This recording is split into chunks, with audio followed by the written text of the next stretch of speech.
Tengan ustedes muy buen día. Vamos ahora a hacer otra reflexión importante respecto a un evento que ha generado mucha polémica por una serie de decisiones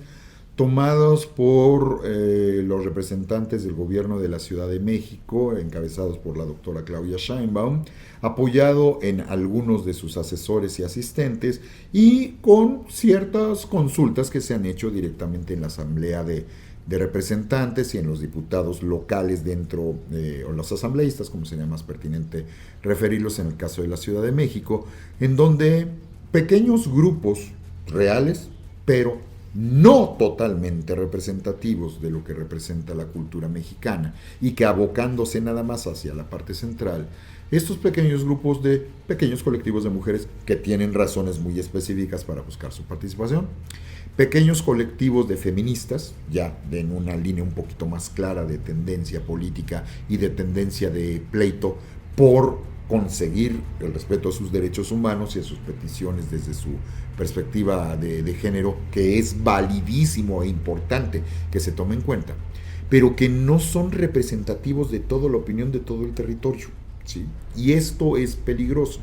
porque si nosotros nos ponemos a tratar de justificar que ciertas decisiones políticas, enteramente políticas, fueron basados en una serie de sucesivas consultas, pero no consultas que vayan a ser representativas. Esto nos lleva a la generación de polémicas como las que nosotros vemos que se generaron cuando todo lo desata la decisión de remover con el pretexto de llevárselo para restaurar el monumento de Cristóbal Colón. Pero no solo se remueve el monumento de Cristóbal Colón, hay que recordar, por si algunos no se habían fijado, que el monumento de Colón estaba custodiado abajo de su propia base, en la estructura de lo que se llama arquitectónicamente Zócalo, por otros 4 personajes que en su momento colaboraron directa o indirectamente o fueron consecuencia del proceso del descubrimiento del territorio que se interpretó en el momento como las Indias, ¿sí? Cristóbal Colón nunca descubre América en ese sentido, pero no caigamos en esta tontería de pseudo reflexión que nos dice que la descubrieron los vikingos o que la descubrieron los chinos. Eso tampoco tiene nada que ver. No, estamos hablando de una conceptualización donde se le construye una personalidad de ese continente desde la perspectiva de los europeos, claramente definida, históricamente reflejada, históricamente definida, pero desde la perspectiva europea. Eso es lo que sí tenemos que discutir, porque ni los vikingos, ni suponiendo sin conceder que hayan sido los chinos o hasta los polinesios, que arqueológicamente se ha demostrado que sí también arribaron a estas tierras, y mucho menos los hombres que pasaron por el estrecho de Bering, ellos no descubren América, ellos no tienen el concepto, ellos no lo definen, ellos no lo continúan, ellos no lo dejan registrado, le dan personalidad y lo definen desde su perspectiva. A eso es a lo que nos referimos, no que no hayan venido, no que no hayan llegado, ¿sí?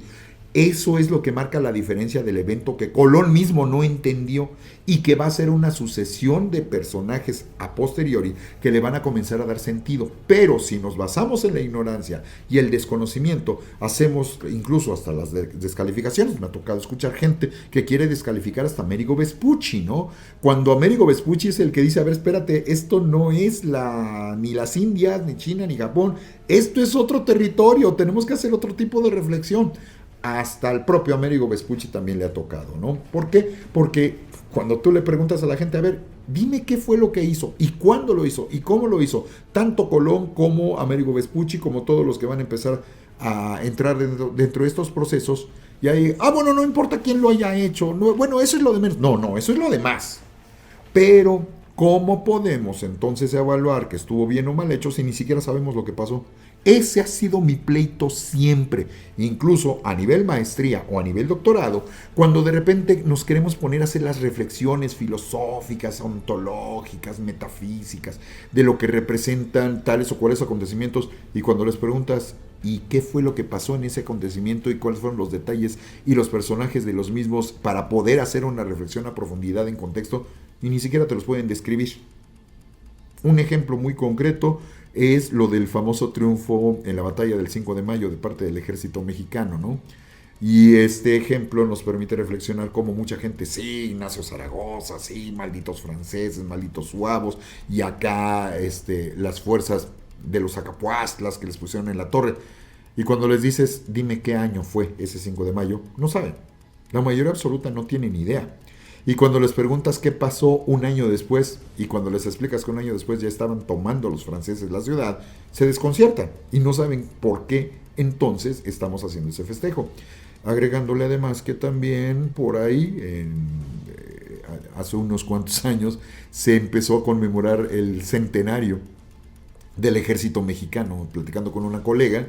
la doctora Sonia Quirós, que es especialista en historia del ejército y trabaja con el ejército mexicano mismo. Ella misma me dice que es una decisión enteramente política sacada de contexto, y eso no le tocó a este gobierno, eso le tocó a 2 gobiernos previos, entiéndase, el de Felipe Calderón, en donde hay una reinterpretación de la historia que no se basa en todo menos en la historia. Porque entonces, si el ejército mexicano apenas estaba cumpliendo 100 años para el año de 1913, conmemorado en el 2013, pues entonces, ¿qué ejército mexicano fue el que le puso en la torre a los franceses el año de 1862? Porque acorde a esas mismas líneas, el ejército mexicano comenzó a existir a partir de 1913. Entonces, ¿cuál fue el ejército con el que nos enfrentamos como mexicanos, como cultura ancestral? ¿Cuál ejército fue el que se enfrentó a los franceses en la primera y segunda intervención? ¿Cuál ejército es el que peleó heroicamente pero salió derrotado en contra del ejército estadounidense? O sea, ahí es donde nosotros vemos una serie de inconsistencias que, cuando no las tenemos bien cimentadas, cuando pretendemos conmemorar a los personajes que intervinieron en ellas, o al evento mismo, y pretendemos hacer un recordatorio general a la población para la difusión y manutención de la imagen de esos actos heroicos, pues resulta que hay ceremonias que quedan, sí, muy bonitas, con discursos muy padres, pero que la mayor parte de la gente ni sabe lo que representan, ni sabe lo que significan, ni tiene lógica, ni tiene sentido, sobre todo cuando no es algo que salga de ellos, ¿no? Y aquí quiero referirme a lo que representa el Paseo de la Reforma, porque todo esto, decíamos, ha salido de una serie de polémicas referidas por la retirada del monumento de Cristóbal Colón y sorpresivamente el anuncio de que ya no iba a regresar el monumento de Cristóbal Colón, y se dijo directamente, ahí está el video para que ustedes constaten que no estamos mintiendo.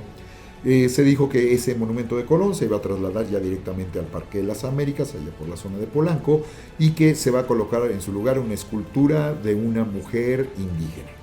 que ya se tiene el escultor, que ya se tiene la escultura, y no pasaba de ahí, generó una serie de polémicas, pero cuando el escultor subió a las redes sociales un render, ¿sí?, una construcción por computadora de cómo se va a ver el monumento una vez que se haya colocado en el sitio, ahí sí se dejó venir la de Dios es Cristo, ¿no?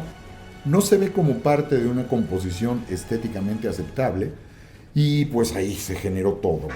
toda la discusión, ¿no? Y además, si nos ponemos a pensar que ese segmento del Paseo de la Reforma, el segmento central que nos lleva a la zona de Bucareli, donde estuvo en su momento también el caballito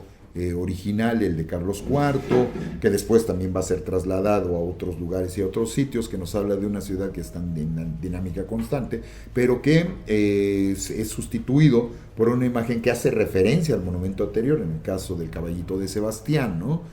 Vemos que a lo largo de la historia se fue construyendo una lógica, y dentro de esa lógica, si uno lo analiza con cuidado, uno puede percatarse de cómo se está tratando de definir, a veces con más suerte, a veces con ciertos aciertos, y a veces con desaciertos abiertamente establecidos, y la calle del Paseo de la Reforma se termina constituyendo en una especie de resumen del proceso de la historia del territorio mexicano y particularmente de la ciudad. De esta manera, y sin proponérselo inicialmente, la primera vez que se determina que se tiene que construir una calzada que una la zona de Chapultepec, porque no había una calle abierta, directa, que condujera en línea recta hacia la entrada de la ciudad en lo que entonces era la calle de Corpus Christi, lo que para nosotros ahorita sería Avenida Juárez. No existía más que la calle del acueducto, lo que ahorita también además es Avenida Chapultepec, y por ahí algunos pequeños espacios, pequeños veredas, porque consideran que además Chapultepec, el bosque, estaba fuera de la ciudad. Entonces, los primeros que van a ordenar que se haga la construcción de una calzada así, tomando como base las decoraciones, las adaptaciones tanto ecológicas como sociales, como urbanísticas, como de control del Estado, que se han estado llevando a la práctica en Francia y particularmente en la ciudad de París, con el modelo de los campos elíseos y todo esto, grandes calzadas, con espacios arbolados, que tengan monumentos y que conduzcan a edificios o monumentos simbólicamente importantes de lo que representa el pasado de estas naciones que están transmitiendo un mensaje, pero también están permitiendo que pueda entrar el ejército, que no haya hacinamientos, que los que se quieran levantar en contra no puedan tener dónde ocultarse y que haya un mejor y mayor control. Finalmente, dentro del proceso ya del siglo XIX, estas ideas van a llegar aquí a México cuando llegan junto con ellos los nuevos emperadores, Carlota y Maximiliano. Y es por orden de los nuevos emperadores que se plantea la construcción de una calzada desde la residencia que ellos escogieron, que inicia su proceso de remodelación para adecuarse a sus necesidades y que es lo que nosotros conocemos como el Castillo de Chapultepec.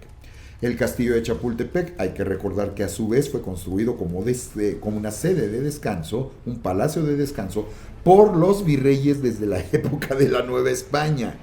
Esto es muy importante por la construcción discursiva que se deja venir a posteriori. Una vez que se ordena la construcción, pues ahora sí que también hay la leyenda, ¿no?, de que una de las que intervino mucho en las decisiones de cómo quería que quedaran, pues fue la propia emperatriz Carlota.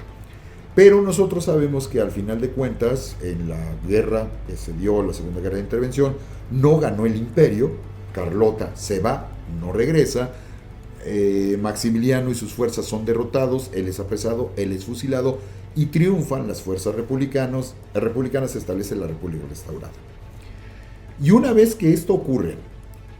viendo la inversión que se había realizado y también tratando de conectar a México con el mundo en este proceso de modernización que ellos a su vez también están imitando en muchas ocasiones de lo que proviene en lo político de los Estados Unidos, pero en lo cultural y lo militar del lado europeo, toma la decisión de no destruir lo hecho, sino adecuarlo y adaptarlo a sus propias necesidades. En un principio, este paseo, claro, se le deja de llamar Paseo del Emperador o Paseo de la Emperatriz, y se toma la decisión de nombrarlo temporalmente, se pensaba definitivamente en un momento, de uno de los héroes de la Guerra de Reforma, que sería el Paseo Degollado, ¿no? Santos Degollado. Pero después viene una iniciativa que plantea que habría que hacerlo un poquito más extensivo a lo que en su momento fue el evento mayor para la formación de la patria, que fue pues la Guerra de Reforma y la restitución de la República. Y por eso, además, se toma la decisión de tomar y plantear una serie de elementos decorativos, escultóricos, que hablen de la historia de este país y su propia formación con base en el movimiento de la Reforma misma.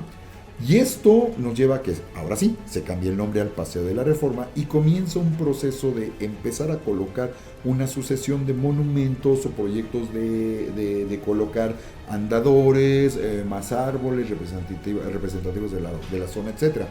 Y así, con el paso de los gobernantes, van a comenzar no solo a modificarse los nombres, sino a aparecer monumentos que representan, desde la óptica del contexto, representan algo importante, ¿no? Uno de los primeros monumentos, que de hecho va a ser un obsequio que se les planteó para los propios emperadores, y después esa misma idea es retomada un poquito más adelante, cuando se va a terminar colocando el monumento del propio Cristóbal Colón, junto con el otro conjunto escultórico, con las 4 esculturas de los personajes que le apoyaron y le ayudaron a llegar a donde él estaba buscando, por lo menos en la idea que él tenía, ¿no? Y de ahí te vas a tener a personajes como Juan Pérez de Marchena, Fray Diego de Deza, pero también hay otros 2 que no tienen que ver con los antecedentes, sino tienen que ver con las consecuencias, que van a ser Bartolomé de las Casas y va a ser Fray Pedro de Gante. Y ahí se comete un error bastante fuerte al juzgar de que hay que retirar el monumento del colonialista de Cristóbal Colón, porque te estás llevando entre las patas también a dos de los grandes defensores de los indios, o uno de los que comenzaron la recopilación de la historia de los indios como nosotros los conocemos. Entonces, hay que aprender y hay que entender un poco más, sin olvidar que hay además dos placas metálicas, que uno representa la llegada de Cristóbal Colón y el otro representa el inicio del proceso ya de renovación desde la perspectiva occidental de la civilización y el inicio del proceso de evangelización. Entonces, eso pasa nada más con el monumento a Colón,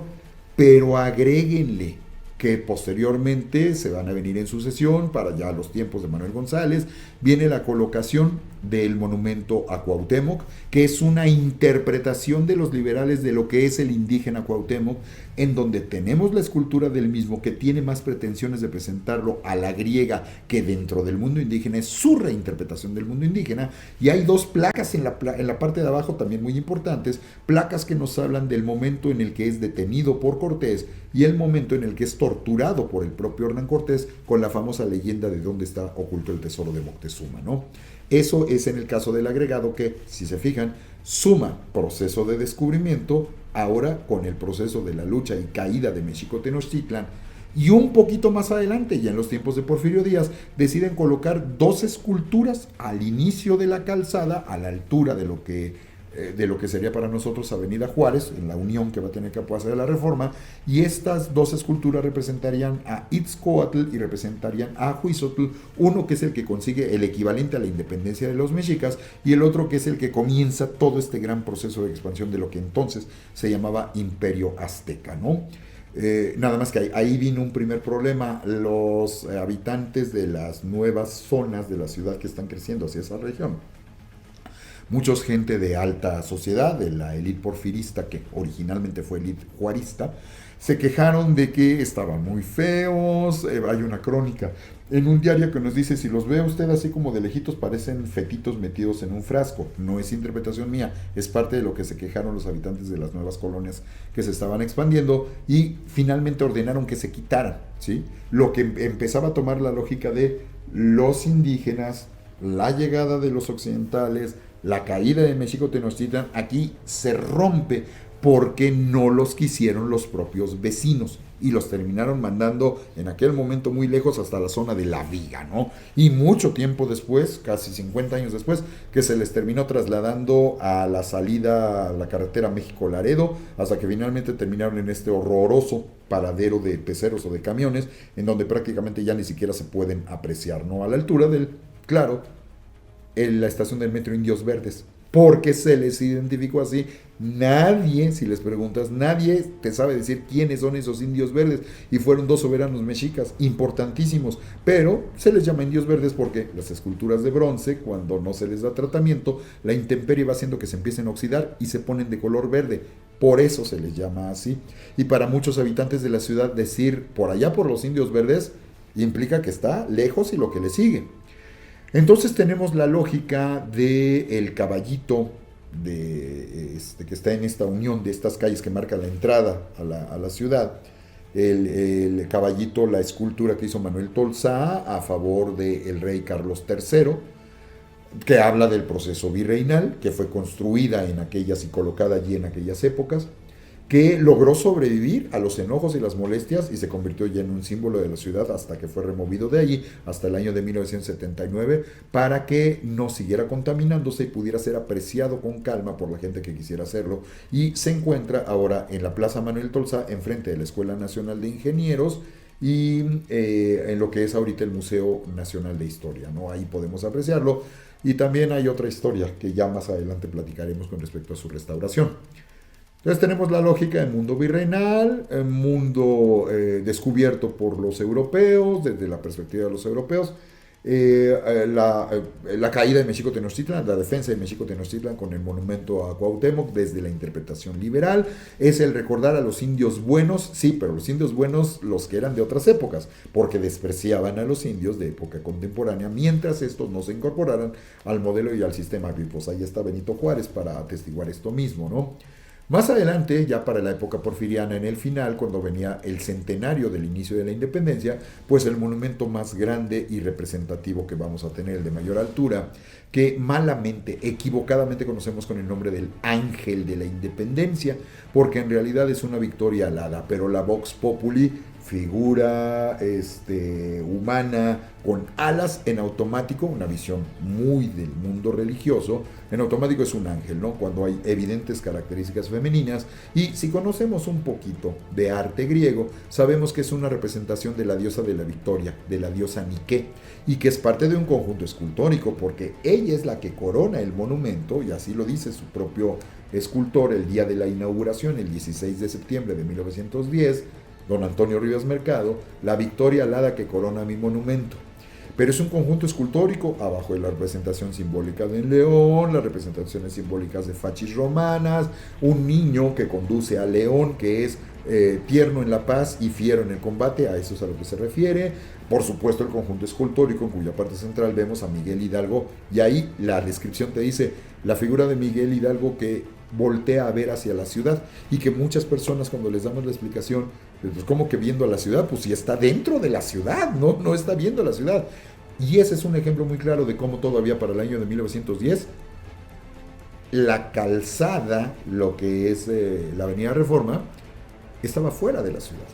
Entonces por eso si tú ves que de repente algunas descripciones te dicen que el Colón voltea a ver a la ciudad, que el Ángel voltea a ver a la ciudad, que el Miguel Hidalgo que está en la base del monumento de la columna voltea a ver a la ciudad, pues es porque estos estaban fuera de la ciudad, y la ciudad es la que va a comenzar a comérselos y expandírselos conforme va pasando el tiempo, y por eso se convierte en un símbolo del crecimiento y desarrollo de esta ciudad, y vemos cómo se va sumando etapas. A lo mejor no con esa pretensión, pero hay que recordar que las ciudades están vivas y van construyendo y se van renovando y van sumando sus historias, y esto es lo que hace que tenga un mayor sentido la lógica de la construcción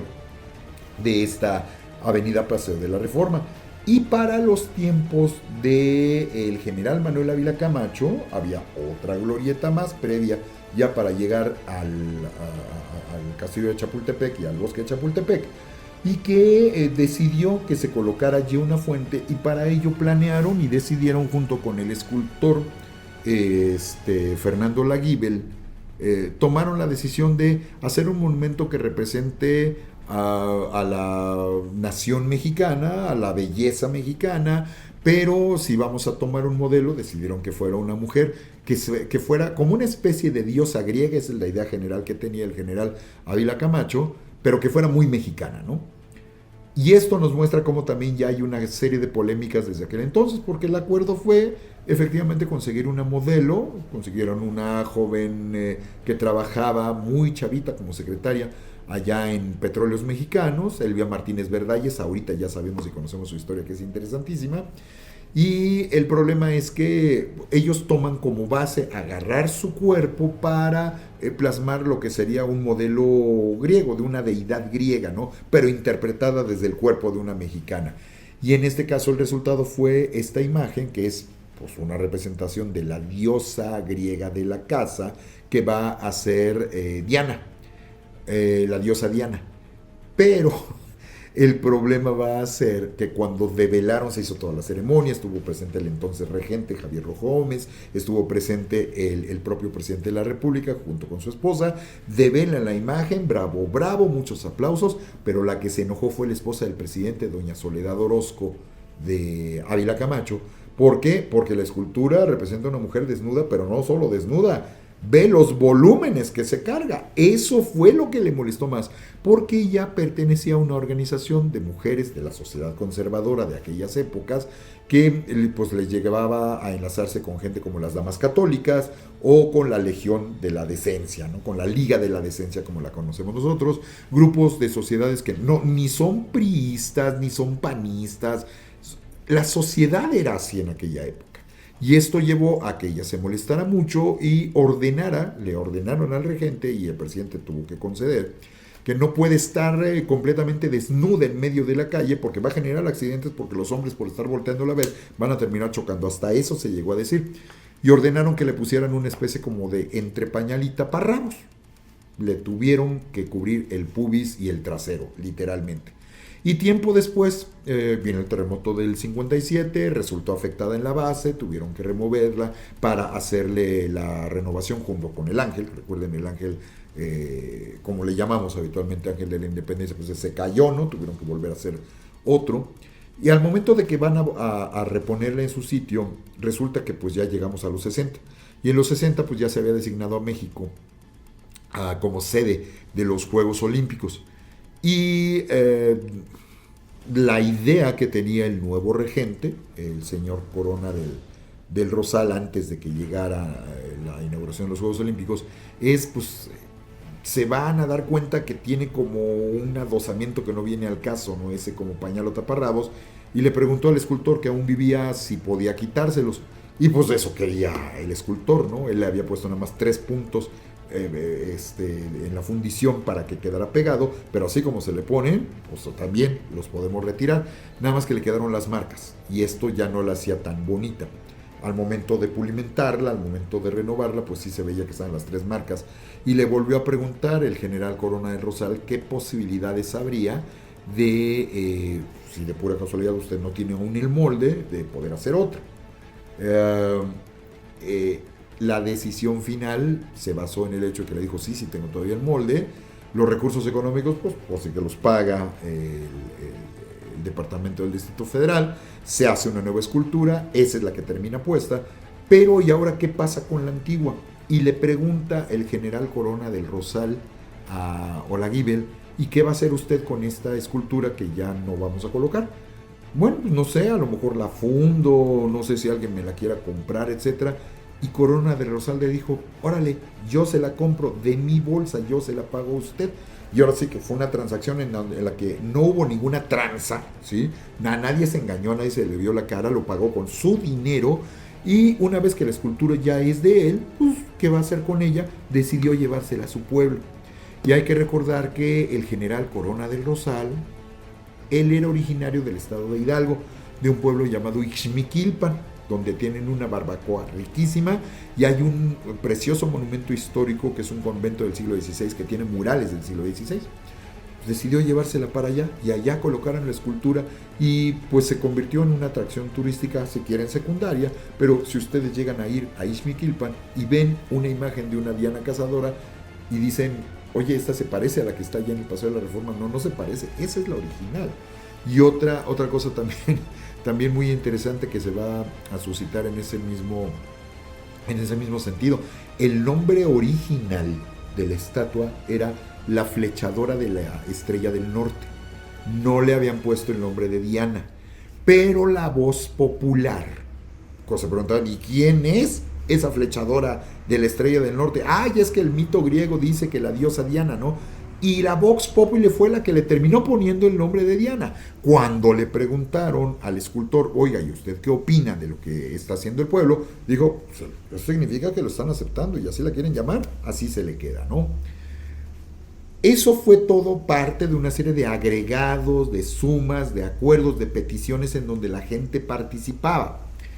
El problema que se suscitó al momento de retirar el Cristóbal Colón es que oficialmente se dijo que era, primero, cubrirlo por protección, todas las manifestaciones, que sabíamos que ya desde hace años se llevaban a práctica en los 12 de octubre protestando en contra del proceso de colonización, pero que en los últimos 5 años sí empezaron a tomar niveles ya de una agresividad bastante fuerte.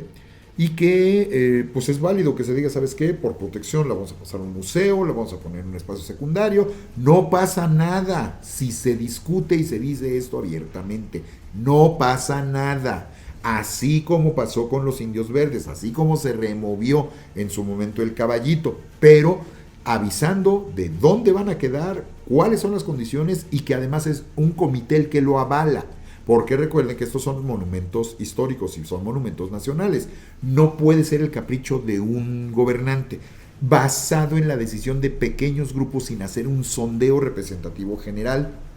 Y el resultado va a ser que con el pretexto de, 1, protegerlo, 2, llevárselo para que se haga su restauración, pues resulta que no se ha hecho la restauración, resulta que se cambia la opción y resulta que ahora se va a poner esto de una decisión que nosotros ya tomamos, ¿no? Lo manejaron mediáticamente tan mal, y no son creencias mías, que tuvieron que dar marcha atrás. Y la decisión de que al Colón se le pone allá en el Parque América. Y aquí se pone la estatua o la cabeza de esta mujer, que representa además una mujer indígena olmeca, ¿sí? A la que vamos a llamar Tlali, porque Tlali en náhuatl significa tierra. Estamos haciendo una mezcolanza. Con que hubieran dicho mujer indígena, se acabó, no hay problema, no hay bronca. Pero el momento que dices olmeca, una cultura que desapareció hace más de 1500 años y que ya no tiene que ver de manera directa ni indirecta con lo que ha sido la formación ni de las naciones indígenas, salvo como cultura madre, ¿sí? Y que eso también ya está en tela de juicio, y que se le ponga además un nombre en náhuatl que es una cultura que no tuvo nada que ver con ellos, ¿sí?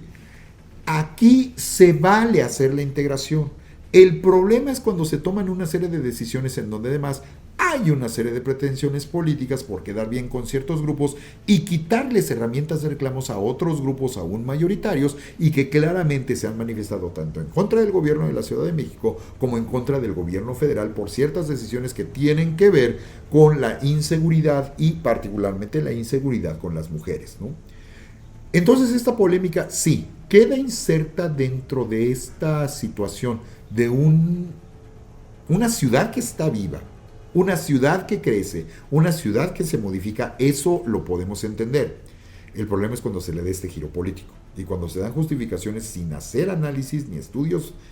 previos, y que además el punto que acaba de rematar, lo que había ordenado supuestamente ya que se iba a hacer anunciando las decisiones ya tomadas de manera preestablecida, la propia jefa de gobierno tiene que recular, tiene que dar marcha atrás y decir que la decisión de si se coloca o no el monumento en ese lugar va a depender de una comisión de especialistas, como debió de haber sido desde el principio. No anunciando con campanas a vuelo cosas que después vas a terminar dando marcha atrás. Incluso, perdón, incluso cabría la posibilidad, es una posibilidad real, de que el comité diga que sí se pone la estatua de Tlali. Es válido, pero ¿por qué hacerlo al revés? ¿Por qué hacerlo de otra manera? Lo que sí encontramos es que polémicas va a haber, cambios de nombre va a haber, las polémicas que se generaron con los indios verdes, las polémicas que se generaron con el caso de la estatua de la Diana Cazadora, y otras que ni siquiera nos hemos dado cuenta, pero que si vamos a reaccionar así, pues tendríamos que tomar en consideración, como el por qué, si estamos en esta idea de que al colonialismo hay que quitarlo, hay que desaparecer todo lo que tiene que ver con la mala historia, o hay que desaparecer todo lo que tenga que ver con los fifís o con lo que tenga que ver con el porfiriato, pues entonces tendrías que quitar también con esos criterios,